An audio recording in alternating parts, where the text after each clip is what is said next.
18তম শিক্ষক নিবন্ধন পরীক্ষার ফল পুনর্বিবেচনার দাবিতে প্রেস ক্লাবের সামনে সড়ক অবরোধ প্রার্থীদের।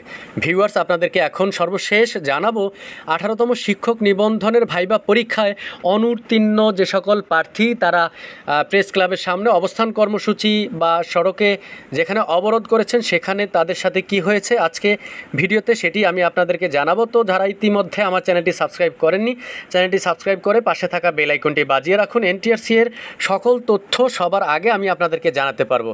দেখেন, প্রার্থীরা সকাল 10টা থেকে অবস্থান কর্মসূচি সমাবেশের ডাক দেন। সারা দেশ থেকে 2000-এর অধিক প্রার্থী প্রেস ক্লাবের সামনে এখন অবস্থান করেছেন।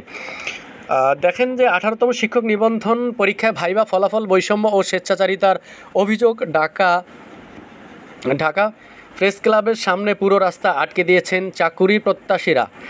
18তম শিক্ষক নিবন্ধন পরীক্ষার ভাইবা ফলাফলের বৈষম্য ও স্বেচ্ছাচারিতার অভিযোগ ফলাফলে পুনর্বিবেচনা ও সনদ প্রদানের আবেদন ঢাকা প্রেস ক্লাবের সামনে পুরো রাস্তা আটকে দিয়েছেন চাকুরি প্রত্যাশীরা। এদিন প্রার্থীরা সকাল 10টা থেকে অবস্থান কর্মসূচি সমাবেশের ডাক দেন। সারা দেশে 2000-এর অধিক প্রার্থী প্রেস ক্লাবের সামনে এখন অবস্থান করছেন।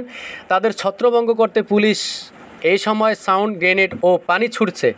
বিক্ষোভকারীদের অভিযোগ করেন প্রায় 23,000 ভাইবা বঞ্চিত প্রার্থী বৈষম্য ও জুলুমের শিকার। অনেকেই সবগুলো প্রশ্নের সঠিক উত্তর দেওয়ার পরও ফেল করেছেন। এ সময় এনটিআরসিএতে বিগত ফ্যাসিস্ট সরকারের দোসর রয়েছে বলে অভিযোগ করেন তারা। আরও বলেন, বর্তমান সরকারকে বিব্রত করতে তাদের ফেল করানো হয়েছে। এ সময় ফলাফলকে বৈষম্যমূলক উল্লেখ করে তা বাতিল করে পুনর্বিবেচনার আহ্বান জানান তারা। দাবি আদায় না হওয়া পর্যন্ত ভবনের সামনে অবস্থান কর্মসূচি চালিয়ে যাওয়ার ঘোষণা দেওয়া হয়। প্রসঙ্গত যে গত 4 জুন 18তম শিক্ষক নিবন্ধন পরীক্ষার ফলাফল প্রকাশ করে এনটিআরসিএ। 81,209 জন পরীক্ষার্থী মৌখিক পরীক্ষায় অংশ নেন। তার মধ্যে 60,521 জন পাস করেছে।